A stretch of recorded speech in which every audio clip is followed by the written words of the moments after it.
Hello बच्चों, कैसे हैं आप लोग। बच्चों, आज हम पढ़ेंगे हिंदी व्याकरण, जिसमें हम पढ़ेंगे प्रत्यय। प्रत्यय शब्द का अर्थ होता है बच्चों प्रति। प्रति धन अय। प्रत्यय प्रत्यय दो शब्दों से मिलकर बना है, जिसमें प्रति शब्द का अर्थ होता है साथ में, पर, बाद में, और अय शब्द का अर्थ होता है चलने वाला। अर्थात साथ में पर बाद में चलने वाला शब्दांश क्या कहलाता है? प्रत्यय कहलाता है। जो शब्दांश धातु रूप या शब्दों के अंत में लगकर नए शब्दों का निर्माण करते हैं, उन्हें हम प्रत्यय कहते हैं। बच्चों, जो इससे पहले मैंने आपको उपसर्ग पढ़ाए थे, उपसर्ग क्या होते हैं? वो शब्दांश जो शब्दों के प्रारंभ में लगते हैं, और प्रत्यय वे शब्दांश होते हैं जो शब्दों के अंत में लगते हैं। तो वो शब्द में जो भी परिवर्तन करते हैं, उन्हें हम प्रत्यय कहते हैं। अब आगे हम आपके पाठ का अध्ययन करते हैं, जिसमें हम प्रत्यय के बारे में विस्तार से जानेंगे। प्रत्यय हिंदी भाषा का शब्द परिवार अत्यंत विशाल है। आपके मन में अक्सर यह विचार उत्पन्न होता होगा कि इतने सारे शब्द कहाँ से आए। पिछले अध्याय में आपने पढ़ा कि शब्दों के आरंभ में शब्दांश उपसर्ग अर्थात लगाकर उनके अर्थ में परिवर्तन कर नए शब्द बनाए जाते हैं। अब आप शब्दों के अंत में शब्दांश अर्थात प्रत्यय लगाकर अर्थ में परिवर्तन कर नया शब्द बना सकते हैं। जैसे बच्चों, उदाहरण दिया गया है, पठ धन अनी बराबर पठनीय, जिसमें मूल धातु क्या है? जो मूल शब्द है धातु रूप, वो है पठ, और प्रत्यय क्या लगा है? अनीर, और जिसमें नया शब्द क्या बनेगा बच्चों? पठनीय। ये क्या है? जो ये पठ धातु है, ये संस्कृत का धातु है। जैसे संस्कृत में कितने प्रकार के होते हैं? संस्कृत में 7 प्रकार के प्रत्यय होते हैं। तव्य, तव्य, अनियर, नियत, यत, क्यप और केलिमेर। ये 7 प्रकार के प्रत्यय संस्कृत में होते हैं। और संस्कृत में जो प्रत्यय होते हैं थोड़ा हिंदी की अपेक्षा कठिन होते हैं, जिनको हमें याद करने में बहुत समय लगता है। लेकिन हिंदी में जितने भी प्रत्यय होते हैं बच्चों, अगर हम थोड़ा सा उन्हें समझ लें तो वो हमें आसानी से समझ में आ जाते हैं। इसी प्रकार कम धन आऊ, जिसमें कम मूल शब्द है और आऊ क्या दिया गया है? प्रत्यय दिया गया है। कमाऊ, लिख धन आई, लिखाई, लिख। आप लिखा धन आई नहीं लिखेंगे बच्चों, ठीक है? लिख लिखेंगे, लिख। थक धन आवट। आपने देखा कि कुछ शब्दांश शब्द के अंत में जुड़कर उसके अर्थ में नवीनता, परिवर्तन या विशेषता ला देते हैं। अतः हम कह सकते हैं प्रत्यय की परिभाषा क्या होगी? जो शब्दांश धातु रूप या शब्दों के अंत में लगकर नए शब्दों का निर्माण करते हैं, उन्हें हम प्रत्यय कहते हैं। प्रत्यय के भेद, प्रत्यय बच्चों 2 प्रकार के होते हैं। एक क्या होता है? कृत प्रत्यय, और दूसरा क्या होते हैं? तद्धित प्रत्यय। तो दोनों के अलग अलग भेदों के बारे में हम इसमें जानेंगे। कृत प्रत्यय, जो प्रत्यय क्रिया के मूल धातु रूप के अंत में जुड़कर संज्ञा और विशेषणों का निर्माण करते हैं, उन्हें कृत प्रत्यय कहते हैं। हिंदी तथा संस्कृत कृत प्रत्ययों का विभिन्न भागों में भी बांट सकते हैं, जैसे कर्तवाचक, कर्मवाचक, कारणवाचक, भाववाचक और क्रियावाचक। तो कृत प्रत्यय, जब हम बच्चों उसका प्रत्यय जोड़ देते हैं तो उन्हीं को हम क्या कहने लग जाते हैं? कृदंत कहने लग जाते हैं। उन शब्दों को हम कृदंत कहते हैं। जब हम कृत प्रत्यय जोड़ते हैं किसी भी शब्द में, तो उन्हें हम क्या कहते हैं? कृदंत कहते हैं।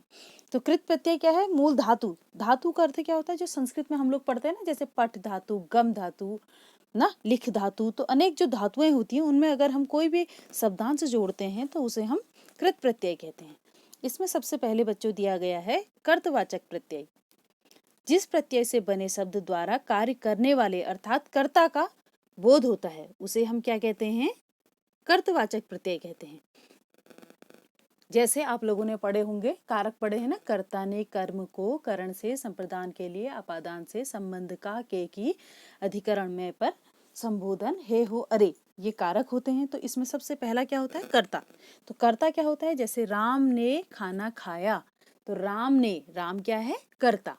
इसी प्रकार जैसे राम ने रावण को मारा, तो राम ने, कर्ता ने कर्म को, रावण को मारा, तो रावण क्या हो गया? इसमें कर्म हो गया। तो बच्चों इसी प्रकार जो का के की ना ने नी जो लगते हैं, ये इनसे हमें कारक का बोध होता है। तो कर्तवाचक जैसे क्या है? मूल शब्द क्या है? भूल। मूल शब्द क्या दिया गया है? भूल और पीना।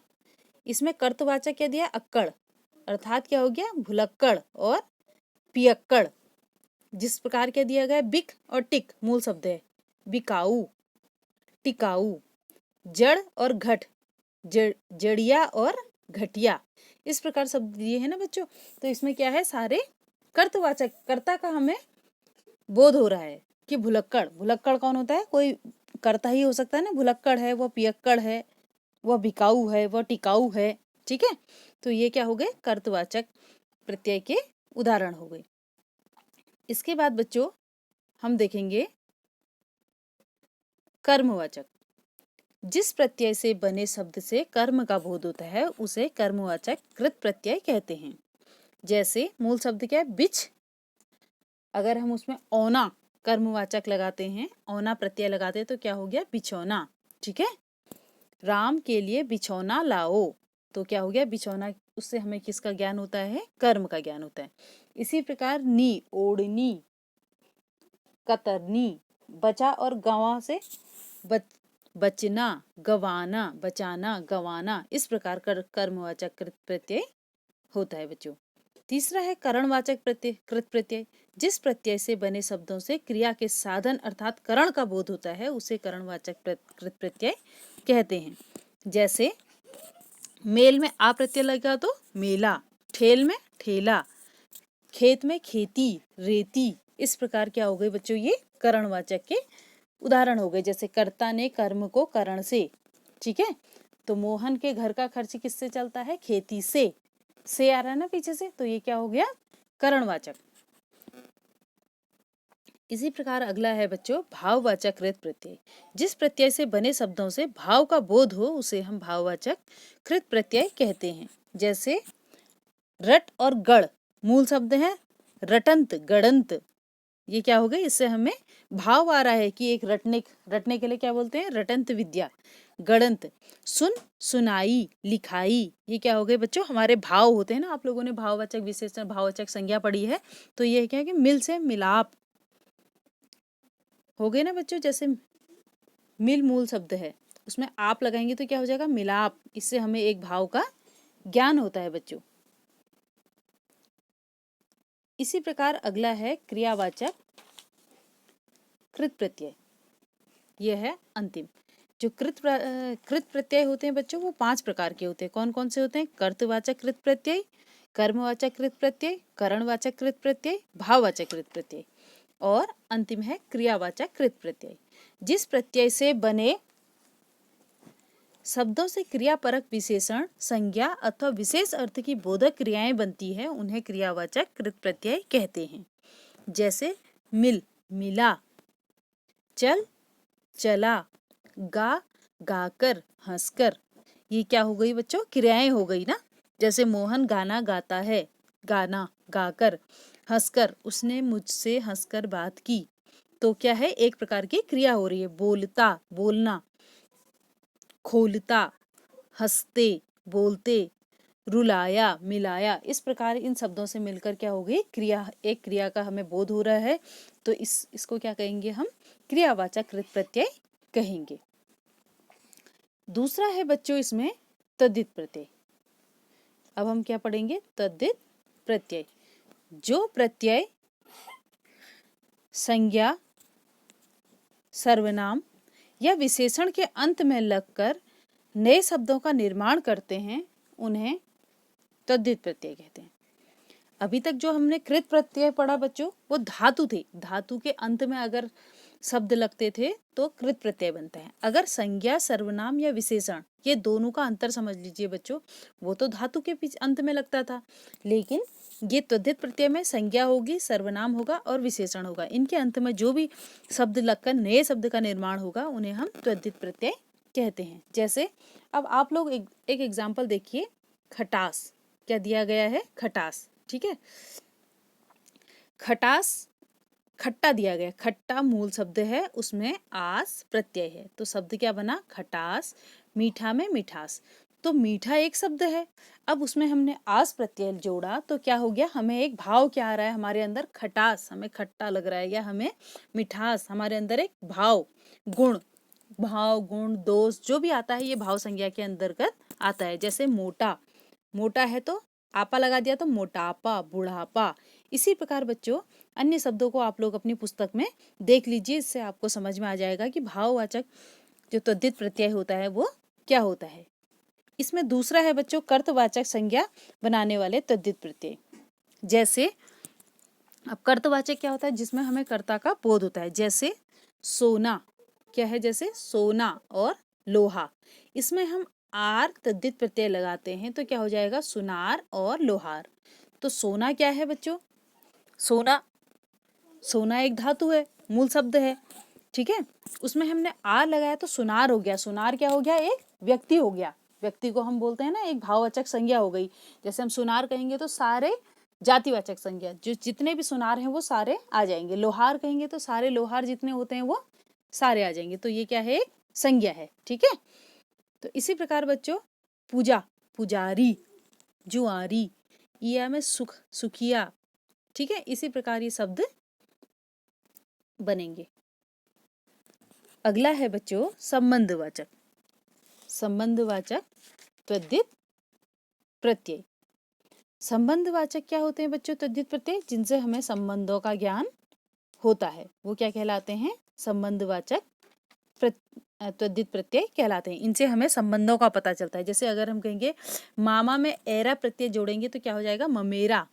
जैसे ससुर में आल लगाएंगे तो ससुराल, ठीक है। दुकान दार, कलम दान। इसी प्रकार जैसे गुजरात में ई प्रत्यय लगाएंगे तो गुजराती, ठीक है, वो क्या है, गुजराती है, वो पंजाबी है।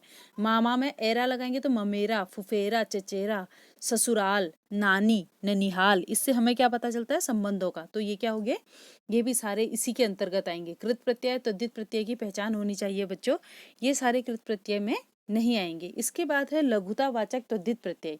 इनको हम बच्चों उनवाचक प्रत्यय भी कहते हैं। जब आप बड़े हो जाओगे तो हो सकता है आपको उनवाचक भी दे दें, ठीक है। तो उनवाचक या लघुतावाचक जो प्रत्यय होते हैं बच्चों, वो उनवाचक प्रत्यय लगाने से वस्तु की लघुता का, प्रियता का या हीनता का बोध होता है हमें।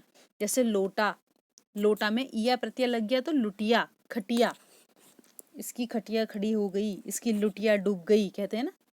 छोकरा, छोकरा में ई प्रत्यय लगाने से क्या हो गया, छोकरी, टोकरी, पहाड़ी ना। संदूक में संदूकड़ी, ड़ी प्रत्यय लगा गया है, देखो। पंख में पंखड़ी, कोठा में कोठा, कोठरी, छतरी। इसी प्रकार अगला है इसमें गुणवाचक तद्धित प्रत्यय। गुणवाचक प्रत्यय तद्धित प्रत्यय क्या होता है बच्चों, जिससे हमें गुणों का ज्ञान होता है। जैसे धर्म में एक प्रत्यय लगा दिया तो धार्मिक। जैसे धर्म एक शब्द है, उसमें हमने क्या लगा दिया, एक प्रत्यय, तो हमें क्या पता चल गया, उसके गुणों का पता चल गया। जैसे हम कहते हैं ना, राम धार्मिक व्यक्ति थे ना, तो मोहन धार्मिक व्यक्ति है, तो हमें उसके गुण का पता चल गया ना। तो इतिहास में ऐतिहासिक, उद्योग में औद्योगिक, खंड में खंडित, पीड़ा में पीड़ित, फल में फलित। तो इसी प्रकार बच्चों गुणवाचक प्रत्यय के उदाहरण हो गए। इसी प्रकार हम आपकी बुक में देखेंगे कुछ एक तद्धित प्रत्यय के उदाहरण और दिए गए हैं। जैसे स्त्रीलिंग संबंधी, जैसे बेटा में ई प्रत्यय लगाएंगे तो बेटी, चाचा में चाची, और हो जाएगा जैसे लड़का में ई प्रत्यय लगाने से क्या हो जाता है, लड़की। तो स्त्रीलिंग प्रत्यय बन जाते हैं। पुरुषवाचक से स्त्रीलिंग वाचक किस प्रकार बनते हैं, उसमें ई प्रत्यय जोड़ने से। या जैसे धोबी है तो धोबिन, इन प्रत्यय लगा देंगे। ईया से क्या बनता है, जैसे चूहा है तो चूहिया। इसी प्रकार क्या होते हैं बच्चों, बहुवचन वाचक तद्धित। बहुवचन क्या होता है, सड़क है तो सड़कें हो जाएगी ना, गुड़िया है तो गुड़ियाएं। और फिर क्या दिया गया है आपकी बुक में, आप देखिएगा क्रमवाचक तद्धित प्रत्यय। क्रमवाचक क्या होते हैं, जिसमें संख्याएं दी जाती हैं। जैसे 2, 3, 4 में गुना लगा दिया जाए तो दुगुना। 2 में क्या लगाएंगे अगर हम संख्या में, दुगुना, तिगुना, चौगुना। या 5 में पांचवा, 10वां। इस प्रकार हम इसमें प्रत्यय लगाएंगे। फिर उसके बाद आपकी बुक में कुछ अरबी फारसी के प्रत्यय दिए गए हैं, उनको आप लोग पढ़ लीजिएगा बच्चों। कभी कभी एक ही शब्द में उपसर्ग और प्रत्यय दोनों एक साथ भी प्रयुक्त होते हैं। जैसे मूल शब्द हो गया भव, उसमें अगर हम उपसर्ग लगाएंगे तो अनुभव होता है ना। और अगर हम उसमें ई प्रत्यय जोड़ देते हैं तो क्या हो जाता है, अनुभवी। भव मूल शब्द है, उसमें अनु उपसर्ग लगाएंगे तो अनुभव, ई प्रत्यय जोड़ेंगे तो क्या हो जाएगा, अनुभवी, ठीक है। तो इसी प्रकार मान शब्द में अगर हम अप उपसर्ग लगाते हैं और इत प्रत्यय लगाते तो क्या हो जाता है, अपमानित। इसी प्रकार के शब्द बच्चों आते हैं, जो आप लोगों को परीक्षाओं की दृष्टि से भी महत्वपूर्ण होते हैं बच्चों। दो प्रत्ययों का एक साथ प्रयोग, कभी कभी दो प्रत्ययों को एक साथ भी प्रयुक्त किया जाता है। जैसे रंग, मूल शब्द क्या दिया गया है आपका, क्या दिया गया है बच्चों, रंग। ठीक है, तो इसमें हमने अगर हम इन प्रत्यय जोड़ते हैं तो क्या हो जाता है, रंगीन। ठीक है, अगर हम इन प्रत्यय जोड़ेंगे तो रंगीन, फिर उसके बाद हम ई प्रत्यय और जोड़ते हैं तो क्या हो जाएगा, रंगीनी।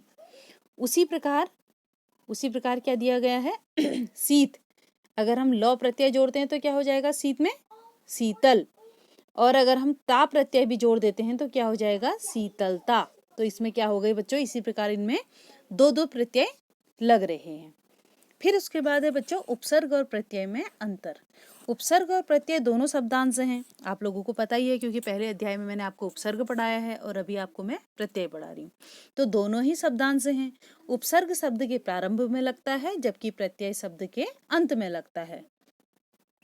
अभी अभी आप लोगों ने प्रत्यय के तो बहुत सारे उदाहरण पढ़े हैं, तो इसलिए उन्होंने केवल उपसर्ग के उदाहरण दिए हैं। जैसे परवाह, लापरवाह, अपमान। अगर हम इसमें मान है, अगर जैसे मान है बच्चों, मान में अप लगाया तो उपसर्ग है, अपमान हो गया ना। अगर हम इसमें इत प्रत्यय जोड़ दें तो क्या हो जाएगा, अपमानित हो जाएगा ना। तो इसी प्रकार क्या हो गई है, शब्द में उपसर्ग और प्रत्यय दोनों ही लग सकते हैं, और दोनों में अंतर क्या है, एक आगे लगता है तो एक पीछे लगता है। बच्चों इसी के साथ आपका ये पाठ समाप्त होता है। आशा करती हूँ आपको समझ में आ गया होगा। अगली वीडियो में हम फिर मिलते हैं। धन्यवाद।